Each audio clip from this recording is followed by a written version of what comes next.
El otro día recibí un mensaje pues muy interesante con una pregunta que decía, Padre, bueno, nosotros sabemos en la Biblia, especialmente en el Antiguo Testamento, hay muchas historias y pues algunos parecen como casi mitos, pero ¿cómo entendemos eso? Y a mí me asustó, y dije, no, tranquilos, porque cuando yo estaba estudiando teología, si había una palabra que causaba alergia en los profesores, sobre todo los profesores de Sagrada Escritura, era precisamente la palabra mito, como casi palabrota, ¿no? Entonces ellos realmente no querían que ocupáramos ese término.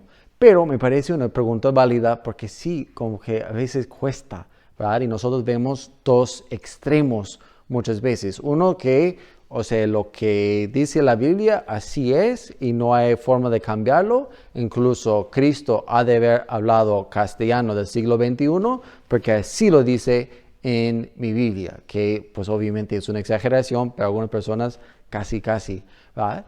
Y otro extremo es pues la Biblia, o sea, son historias bonitas que tienen un cierto valor literario, pero pues, realmente no se puede tomar en serio. Y ninguna de esas dos posiciones tiene razón. Entonces, nosotros, ¿qué podemos hacer?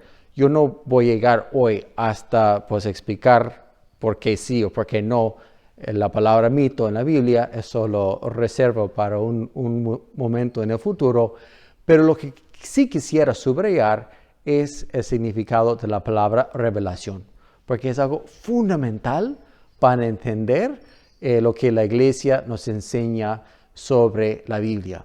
¿Sabe cuál era el primer escrito de un papa sobre estudiar la Biblia? Pues nosotros tenemos que regresar al siglo XIX, al Papa León XIII, a su escrito, una encíclica Providentissimus Deus. Y ahí está hablando del estudio de la Sagrada Escritura, un tema apasionante. Pero lo que realmente llama la atención es que, o sea, muy del futuro. O sea, un hombre, estamos hablando de 70 años antes del Segundo Concilio Vaticano y que quiso realmente compartir la Biblia con los fieles. Porque quizás era un documento que muchos le tenían miedo, no entendían. O la Biblia parecía como cosa de los protestantes, de los cristianos, entonces no querían tocarlo. Así que nosotros somos católicos, ¿cómo me voy a atrever a ir con la Biblia? O solo los sacerdotes, los doctos, los que han estudiado. Pero el Papa quiso hacer llegar la palabra de Dios a todo el pueblo de Dios. Y eso es un poco el significado, el sentido de esa encíclica. Y una primera pregunta que él hace, que para nosotros también es súper importante, ¿podemos conocer a Dios?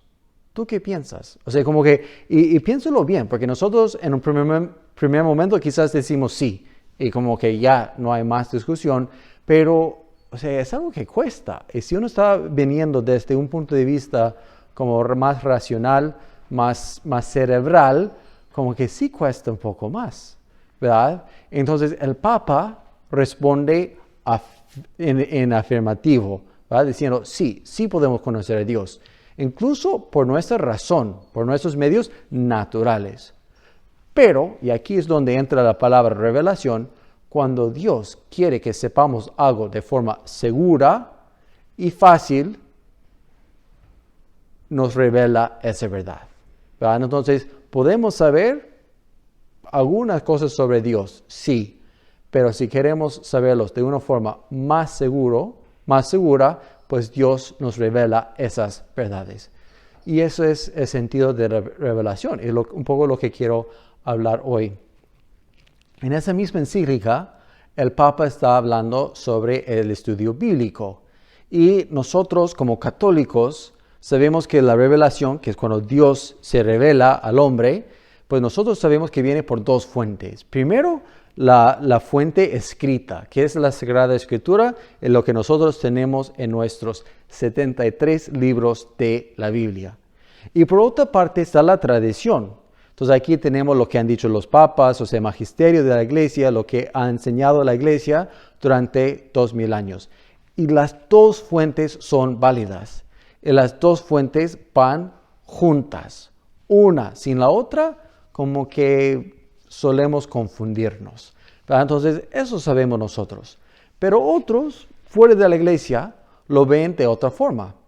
Y una primera tentación es tomar la escritura como la única, o sea, como intérprete de sí misma, que es algo imposible, dicho sea de paso, ¿verdad? Pero como que la palabra y conozco la palabra y así entiendo todo. Y eso es un poco el tema de los protestantes, de los cristianos, ¿verdad? Y es un punto de vista fundamentalista por sí mismo, ¿verdad? O sea, porque yo tomo este texto y este texto se hace casi mi Dios, se podría hacer. Por otro lado están los racionalistas, que ellos, no, pues todo por el cerebro, por el intelecto. Entonces, pues eso de revelación, de que Dios se está revelando a nosotros, no, eso no vale, ¿verdad? Esas dos posiciones están equivocadas y muy lejos de lo que nosotros creemos como católicos, porque nosotros pues tenemos ese gran regalo de la revelación, que Dios ha querido revelarse a nosotros, y es algo que empieza hace tiempo en el Antiguo Testamento, ¿verdad? Pero tenemos también esa ayuda de la interpretación que se ha ido formando y desarrollando durante más de 2000 años. Luego, un punto importante y que el Papa también trata en esa encíclica es el tema de la teología, que es el estudio del dato revelado. Y entonces para el teólogo es súper importante la Biblia, porque él está estudiando lo que Dios ha revelado. Igual como para un biólogo necesita pues un ser viviente, porque el biólogo estudia pues la vida, un teólogo va a estudiar el dato revelado, que nosotros sabemos pues es la Biblia y es la tradición. Entonces, súper importante. Y luego como que eso va influyendo y va causando también una renovación de la misma teología. Otro gran impacto del pontificado de Papa León XIII. Ahora, no todo para ahí. O sea, de hecho, el año pasado el Papa Francisco escribió una carta apostólica que se llama Scripturae Sacrae Affectus en el aniversario de la muerte de San Jerónimo, en que también habla de la devoción de un católico a la Sagrada Escritura, algo que pues realmente vale mucho la pena. Incluso yo les recomiendo ir leyendo las notas a pie de página, porque van a ayudar a ver cuáles son los documentos donde la iglesia deja su doctrina sobre la Biblia. Una lectura muy rica, muy enriquecedora para todos nosotros. Entonces, pues vamos entrando en tema. ¿Verdad? Para hoy, ¿qué es la revelación? La revelación es cuando Dios se revela al hombre, ¿verdad? Y eso va recogida en la Biblia, o sea, en esa parte escrita y en la tradición. Entonces ya un primer acercamiento es un tema complejo. No llegamos hoy a saber, pues, mito, por qué sí, por qué no, ¿verdad? O sea, ya les adelanto, mito no es, o sea, no hay mito en la Biblia, pero pues sí nos vamos acercando a entender esa grandísima realidad y pues realmente qué bonito que Dios, creador, o sea, que ha creado todo el universo, ha querido revelarse a nosotros. Ese es el gran regalo que yo les quiero dejar hoy. Que tengan feliz día. Bendiciones.